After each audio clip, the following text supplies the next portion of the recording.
Guys let's see कुन देशले कतिचोटि वर्ल्ड कप जितेको छ। ओके, इन्ट्रेस्टिङ कुरा के छ भन्दाखेरि चाहिँ अहिलेसम्म 8वटा देशले मात्रै वर्ल्ड कप जिता रहेछ अहिलेसम्म।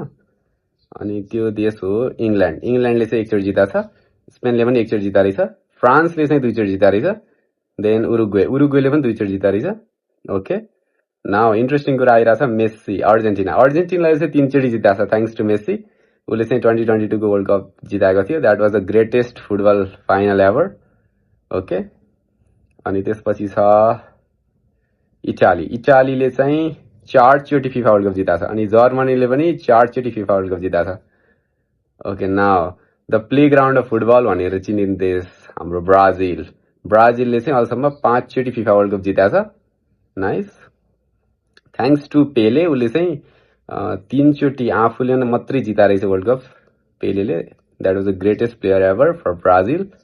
अनि द मेन क्वेसन इज कि पोर्चुगल अथवा रोनाल्डोले एकचोटि वर्ल्ड कप उठाउन सक्छ? That is the biggest question है गाइस।